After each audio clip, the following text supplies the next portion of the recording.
Lindsay here, the Frugal Crafter. Today we're going to take a look at the brand new Chameleon Color Tones pencils.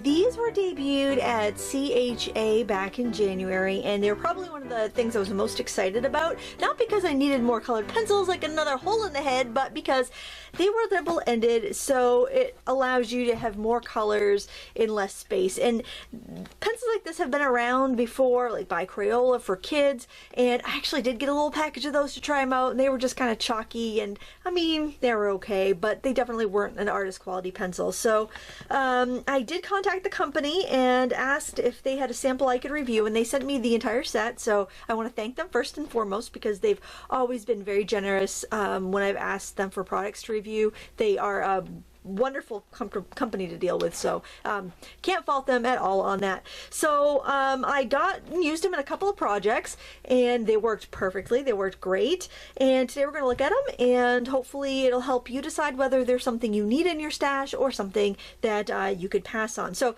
the first thing that of course intrigued me, I'm kind of a sucker for cute packaging, and they come in this sleeve, and I guess if it was in a store it would hang up on this little tab. So I suppose if you used a pegboard system in your craft room for storage, you could hang from this tab. Just you know, be careful punching it out, but there's no way the pencils are going to slide out of that. So that's a good storage idea if that's how you like to store things in your craft room. Hadn't thought about that until just now, so that's kind of cool. So we slide this out, and actually on the back there is a nice little color chart, and I just want to compare that to the one I just made just to see how they how they look. I think that you would want to hand do a color chart because like this, the lacquer on this this brown one, it's number 4. I think I got these all in order. Anyway, it looks definitely more like a burnt sienna shades versus that ochre shade there. But other than that, I mean, they do look pretty good. But it's always a good idea to do your own chart just to make sure that you're you know, that you kind of know how it's really going to blend out. These I just put like, I did like the darker color and the lighter color. I did both of the ends together just to kind of see how they faded together, and they all blended really well.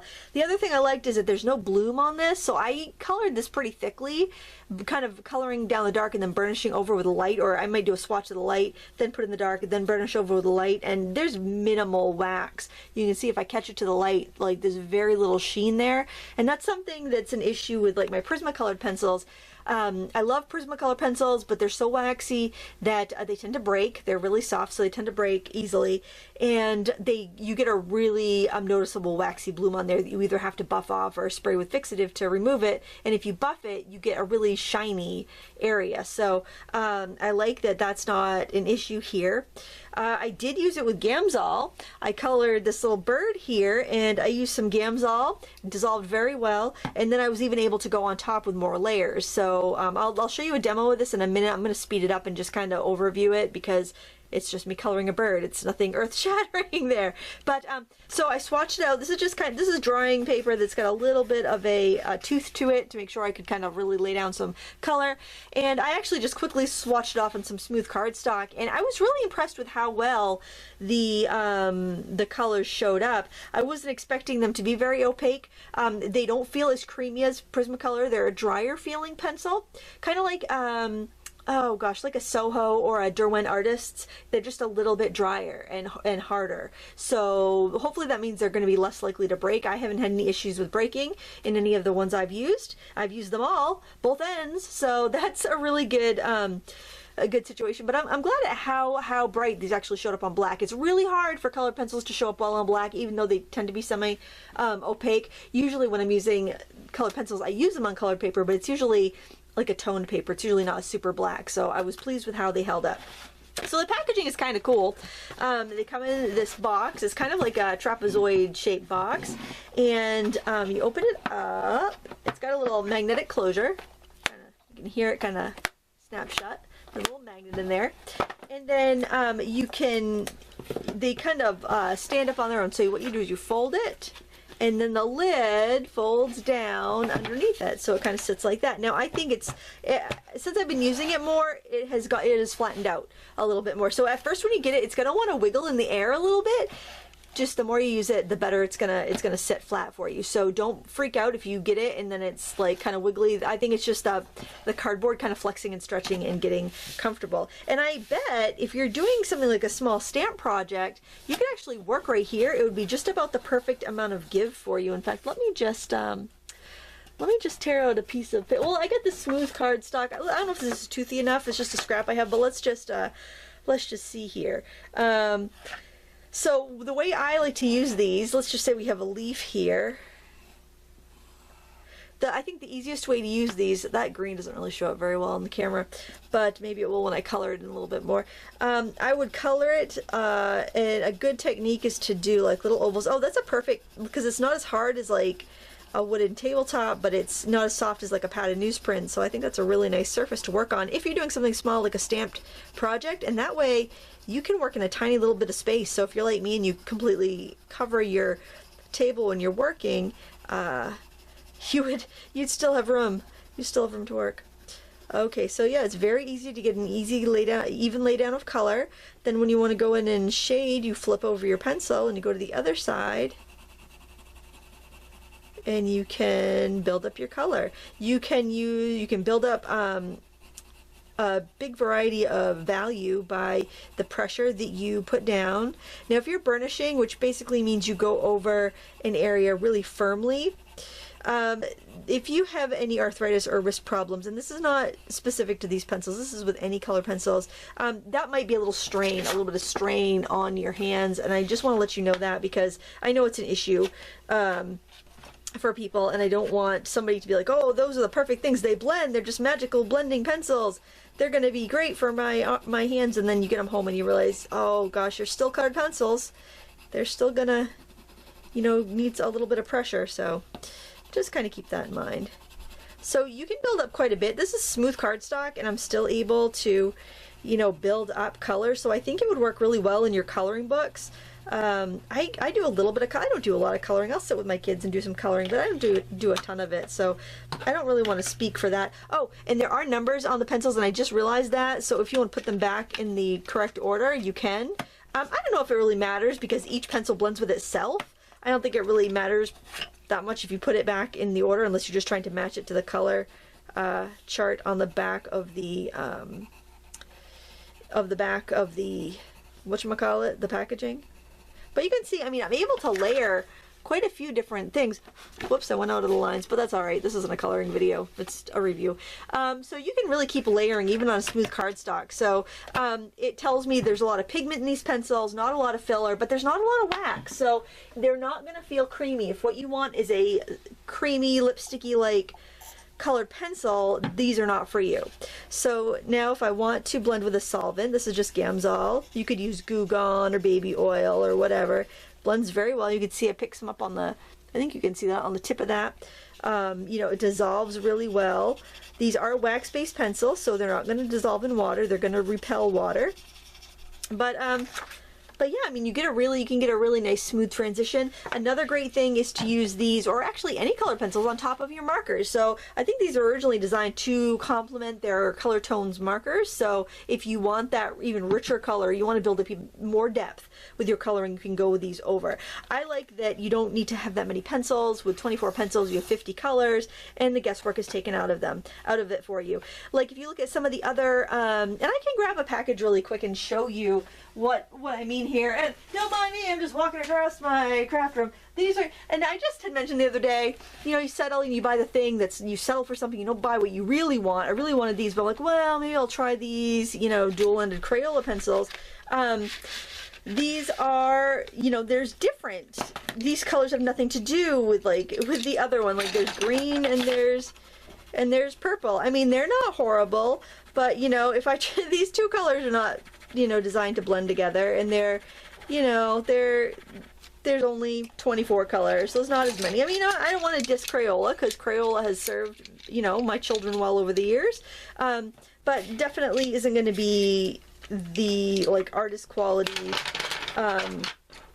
pencil that you're looking for. I mean, I could try this leaf, actually, we could do that little apples to apples, so this is Crayola, so don't, just keep in mind it's Crayola. So you don't have the time-saving factor of being able to just flip your pencil around. You kind of have to hunt. So if you are going to get a dual end pencil, I would definitely do something like the color tones where you get the convenience of just being able to flip your pencil over. So now I need to go and, you know, look for the next color. And I mean, like I said, it's not a big deal, but it's no advantage over what you probably already have in your stash already. So I mean, that's the other point. If you know, if you're not getting these for a space-saving endeavor, then, and you have good quality colored pencils, then no, you don't need these. But if you do want something that can kind of give you a lot of options in a small amount of space, I think they're a fantastic idea. And there are enough colors where I don't think you're going to feel like there's a lot of gaps like there would be in like these Crayola ones, which are fun, you know. I mean, I'm gonna put these in my kids' like travel art box when we go on vacation next week, because they will just love that. But they really weren't what I was after. After I used them, I was disappointed. So I was really glad to try these. So the packaging is great. It's very thoughtful, just like their other products. And I'm just really impressed with the color selection and how well they show up on light and dark. I did not add solvents to either of these swatches. I just wanted to kind of see how they acted. Bloom is minimal. Breakage is minimal. I haven't had any breakage, actually. And I'm very impressed with it, and I like the packaging the more I use it, because it sits better the more you use it. So keep that in mind if you get these and you're noticing your pencils are flopping like that. You just need to use it more, and it won't take more than a couple sessions and it will lay flat for you. So I think if you're in the market for some colored pencils and you want something that's going to save some space and give you a lot of colors and kind of take the guesswork out of blending, then you'll be very happy with these. If you are if you don't mind, you know, rifling through 50 pencils to find the ones that you want to use and match them up yourself, then no, you don't need these. So I think this is definitely a convenience product. I think it's quite innovative, and as far as I'm concerned, something that's going to speed up some card making projects, like especially my coloring, that's going to be really worthwhile for me, and I'm happy with them. I think they're a fantastic product. So you can let me know what you think in the comments below. What I'm going to do now is I'm going to voice over the coloring of this little bird. I did some color burst in the background just because I realized, boy, I haven't used those in a long time, and I think I remember why I haven't used them in a long time, because I made a big old mess. But that's all right. I still think it's kind of cute, and it would be fun for a postcard or for a card front. So without further ado, let's go to the speed color, and we'll talk a little bit more about these pencils. If you have any questions, as always, leave them in the comments below. I might actually be out of town when this video airs, so please bear with me if it takes me a few days to get back to your question. So with that, let's go color. I started off by inking up this bird stamp by Carabelle Studios with Memento Black ink, and this came with a couple little hats and wings. It was just really cute. I got it at Top Flight Stamps, and I'll link it in the video description. Then I went ahead and just put a light coating of a light yellow pencil in on the bird. I wanted to see how a light color would do, and what I really like is that it's very easy to build up color, and when I want a shade, all I did was flip my pencil around and go in with that darker color. So this took me about about 15 minutes, I'd say, to color. It was pretty quick because all you had to do, like I said, is just flip your pencil around to get the shadows that you want for your project. And I have used this a few times in some of my card making projects over the last couple of weeks, so you've probably seen them. And they might be my kind of go-to card making colored pencils, because I find I have just the right amount of colors, nothing extra, and it's so quick and easy. Since my stamp didn't have a branch, I decided to sketch one in so my bird wouldn't just be kind of sitting out there by himself. Now, by using some solvent, this is Gamsol, you can see how I can smooth out all of the color, and it just makes it nice and solid. So that's kind of a fun technique. I only like to use that on white colored cardstock, because I find that if I'm doing it on a colored cardstock, it kind of makes the recommend that on a light colored cardstock, such as white or cream or a light tan or something. So I'm just going through in the same way with every color, just kind of coloring and adding the solvent and smoothing everything out.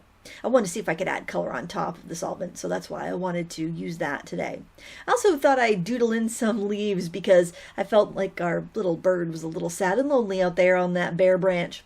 So for the hat, again, using the light blue from one end of the pencil and then the dark blue from the other, it's just really, really easy. And you can keep layering your colors over and over again until you get just the saturation that you want.